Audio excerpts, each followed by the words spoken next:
बिस्मिल्लाहिर्रहमानिर्रहीम। आप सल्लल्लाहु अलैहि वसल्लम ने फरमाया, इग़्तनिम खम्सन क़ब्ल खम्सिन।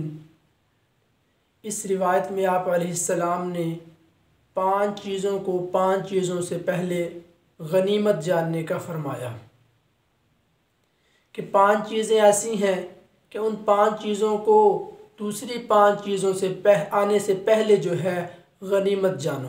आप सल्लल्लाहु अलैहि वसल्लम ने फरमाया, शबाब वका क़ब्ल हरामिक, जो है जवानी को बुढ़ापे से पहले गनीमत जानो। जवानी क्या है?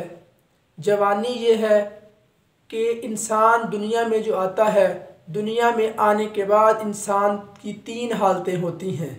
पहली हालत बचपन की, दूसरी हालत जवानी की, तीसरी हालत बुढ़ापे की। बचपन की हालत में इंसान जो है लाशऊरी में ऐसे ऐसे काम करता है जो बेमकसद बेफ़ायदा होते हैं। इसके बाद बुढ़ापे वाला जो मामला है उसमें भी इंसान सही मानों में अल्लाह रब्बुल इज़्ज़त की इबादत नहीं कर सकता। इंसान के आज़ा जोड़बंद ढीले हो जाते हैं, कमज़ोरी आ जाती है, ज़ौफ़ आ जाता है, जिस वजह से आदमी सही मानों में अल्लाह रब्बुल इज़्ज़त की इबादत नहीं कर पाता। इबादत का जो असल मकसद, इबादत जो सही तरीके से होती है वो शबाबक आदमी जवानी में कर सकता है। एक रिवायत में आप सल्लल्लाहु अलैहि वसल्लम ने फरमाया कि 7 लोग ऐसे होंगे जो क़यामत के दिन अर्श के साए के नीचे होंगे। उनमें से एक वो बंदा होगा जिसने जवानी में अल्लाह रब्बुल इज़्ज़त की इबादत की होगी। इसी तरह एक और रिवायत में आप सल्लल्लाहु अलैहि वसल्लम ने फरमाया, क़यामत के दिन इंसान का कदम उतनी देर तक ना हिलेगा जब तक वो बंदा जो है 5 चीज़ों के सवालों का जवाब ना दे दे। उनमें से एक ये भी सवाल होगा कि तूने जवानी कहाँ पर गुजारी, तूने जवानी कैसे गुजारी। तो आज हमें अल्लाह रब्बुल इज़्ज़त ने जवानी दी है, हम इस जवानी को ज़ाया ना करें बल्कि अल्लाह रब्बुल इज़्ज़त के रास्ते में इसको लगाएं। जो इबादत हैं उनको करें। जो है ये जवानी की जो इबादत है ये अफसल तरीन इबादत है, क्योंकि बुढ़ापे में तो इंसान की मसरूफियात ख़त्म हो जाती हैं। इंसान के जो काम काज हैं, जो ख्वाहिशात हैं, जो चाहते हैं वो ख़त्म हो जाती हैं। फिर उसका दिल अल्लाह रब्बुल इज़्ज़त की तरफ लगा रहता है।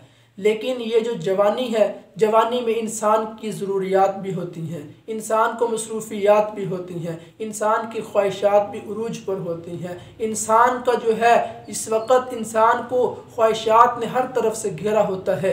इस वक्त अगर जो है इंसान अपनी इन सारी ख्वाहिशात को तर्क करते हुए अल्लाह रब्बुल इज़्ज़त की तरफ आएगा, यही अफसल तरीन उसकी इबादत का वक़्त है। और अपने इन वक्तों को ज़ाया ना किया जाए, अपने इन वक्तों को फजूल कामों में लगाया ना जाए, अल्लाह रब्बुल इज़्ज़त की तरफ रुजू किया जाए ताकि उसकी जवानी जो है रागाह ना जाए बल्कि उसकी जवानी जो है काम की बन जाए।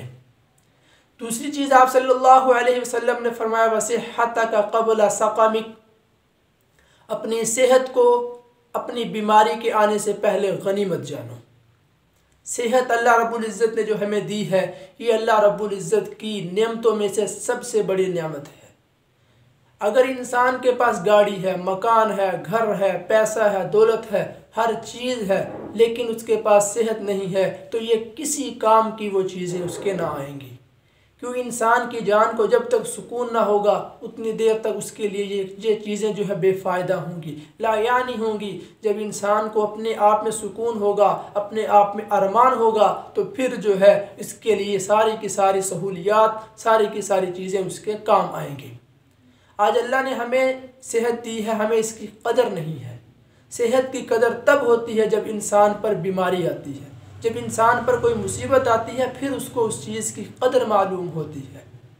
आज हमें अगर अपनी बीमारी का जो है, अपनी सेहत का जो हमने अगर इसको जो है परखना है तो हम किसी मरीज़ की इयादत करने के लिए जाएं, किसी मरीज़ के पास जाके बैठें, हस्पतालों के चक्कर लगाएं, वहाँ पर देखें कि अल्लाह रब्बुल इज़्ज़त ने हमारे ऊपर क्या एहसान किया है। वो फुला बंदा इस बीमारी के अंदर मुब्तला है, अल्लाह ने मुझे इससे महफूज रखा है।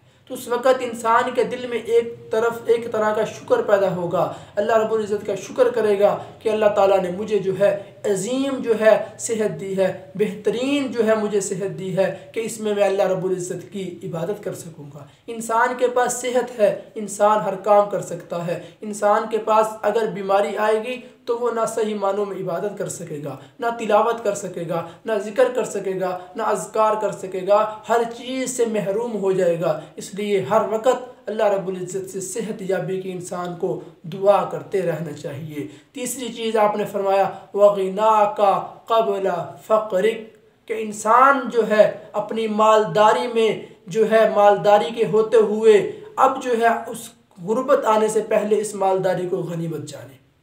मालदारी अल्लाह रब्बुल इज़्ज़त ने दी है, अल्लाह रब्बुल इज़्ज़त का एहसान है, उसका फ़ज़ल है, उसका करम है कि इंसान पर जब कोई मालदारी, कोई तंग दस्ती आती है, कोई जो है परेशानी आती है माल की, तो इंसान बड़े बड़े कदम उठा लेता है, गलत चीज़ों की तरफ चले जाता है। अगर इंसान के पास माल हो तो कभी भी वो किसी का माल नहीं छीनेगा, कभी भी किसी का हक नहीं लेगा। इंसान के पास माल नहीं होता, माल ना होने की वजह से ये काम कर रहा है। इसलिए जब इंसान के पास माल हो अल्लाह का शुक्र करे। माल है, इंसान सुकून से इबादत कर सकता है, सुकून से अपनी जो है अपनी रियाज़ात कर सकता है, अपनी जो है अपने जो उमूर हैं, जो मामूलात उसके चल रहे हैं वो सही मानों में कर सकता है। अगर उसके पास माल ना होगा वो हर वक़्त जो है फ़िक्र में रहेगा, मैंने माल कहाँ से लेना है, मुझे पैसा कहाँ से मिलेगा। अब जो है इंसान अगर माल है तो अल्लाह रब्बुल इज़्ज़त का शुक्र करे,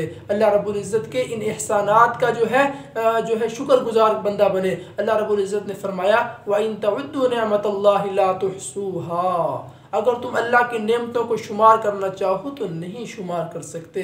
अल्लाह की नेमतों में से क्या क्या उसकी नेमतें हैं। जवानी का देना उसकी नेमत है, सेहत का देना उसकी नेमत है, मालदारी का देना उसकी नेमत है। एक और आयत में अल्लाह रब्बुल इज़्ज़त ने फरमाया व इन तअज़्ज़न रब्बुकुम लइन शकरतुम लअज़ीदन्नकुम व लइन कफ़रतुम इन्न अज़ाबी लशदीद। जो बंदा अल्लाह रब्बुल इज़्ज़त की शुक्रगुजारी करता है अल्लाह ताला उसको और ज़्यादा देते हैं। जो नाशुक्री करता है अल्लाह ताला उसका रिज़्क़ तंग कर देते हैं। उसकी जो नाशुक्री करता है उससे वो चीज़ें ले ली जाती हैं। अगर कोई बंदा शुक्रगुजारी करता है अल्लाह ताला उसको और ज़्यादा देते हैं। जो नाशुक्री करता है अल्लाह रब्बुल इज़्ज़त उससे वो चीज़ें ले लेते हैं। तो हमें अल्लाह रब्बुल इज़्ज़त का जो है शुक्र करना चाहिए। चौथी चीज़ ये है सल्लल्लाहु अलैहि वसल्लम ने बयान फरमाई फ़राग़ का क़ब्ल शुग़्लिक, कि इंसान जो उसको फुर्सत मिली है, जो फरागत है, ये अल्लाह रब्बुल इज़्ज़त की बड़ी नेमत है। अब जो है मसरूफियात आने से पहले जो फारिग टाइम है इसमें अल्लाह रब्बुल इज़्ज़त का ये चीज़ जो है गनीमत जाने, यानी फुर्सत का जो टाइम है, फरागत का जो टाइम है, मसरूफियात आने से पहले इसको गनीमत जाने। अगर मसरूफियात आ जाएंगी इंसान वो काम ना कर पाएगा। मसरूफियात के आने की वजह से इंसान की ये आमाल छूट जाएंगे। इसलिए फरमाया कि फुर्सत का जो टाइम है उसको मशगूलियात आने से पहले आदमी गनीमत जाने। आखिरी चीज़ जो है वह हयात का क़ब्ल मौतिक, इंसान जो है अपनी ज़िंदगी को मौत से पहले गनीमत जाने, मौत से पहले गनीमत जाने। क्यों इंसान को दुनिया में भेजा है, इसी दुनिया पर इसकी आखरत का जो है निज़ाम है, इसी दुनिया पर उसकी आखरत बननी है। अगर दुनिया में इंसान जो है सही मानों में ज़िंदगी ना गुजारेगा, शरीयत को छोड़ कर जाएगा, तो अब जो है इसने अपने इस वक़्त को ज़ाया कर लिया। इस वक़्त के ज़ाया करने की वजह से अगला वक़्त भी इंसान का ज़ाया हो जाएगा। इसलिए आप सल्लल्लाहु अलैहि वसल्लम ने फरमाया व हयातक क़ब्ल मौतिक, अपनी ज़िंदगी को मौत से पहले गनीमत जानो। एक रिवायत में आपने फरमाया अल कय्यिसु मन दान नफ्सहु व आमिल लिमा बअदल मौत वल आजिज़ु मन अतबा हवाहा व तमन्ना अल्लाह। अक्लमंद वो आदमी है कि जो मौत से पहले मौत की तैयारी करता है, मौत से पहले मौत की तैयारी करता है। तो आज हम लोग इस बारे में फ़िक्र करें। अल्लाह रब्बुल इज़्ज़त ने हमें जो ज़िंदगी दी है, इस ज़िंदगी में जो है अपने लिए जो है आखरत का सामान इकट्ठा करें, आखरत की तैयारी करें, ताकि वहाँ पर हमें किसी किस्म के खसारे से दो चार ना होना पड़े, किसी तरह से हमें नादिम और पशेमान ना होना पड़े। वहाँ पर अल्लाह रब्बुल इज़्ज़त के सामने जो है हम उसका जो है एक तो अल्लाह रब्बुल इज़्ज़त से मग़फ़िरत चाहें अपने लिए, दूसरी जो है बग़ैर हिसाब किताब के जन्नत मांगें। क्यों? अगर हिसाब किताब का मामला शुरू हुआ तो वो आदमी बच ना सकेगा। हर हाल में अल्लाह रब्बुल इज़्ज़त से बग़ैर हिसाब किताब के जन्नत मांगी जाए। अल्लाह रब्बुल इज़्ज़त दुआ है अल्लाह ताला हमें मौत से पहले मौत की तैयारी करने की तौफ़ीक़ अता फ़रमाए।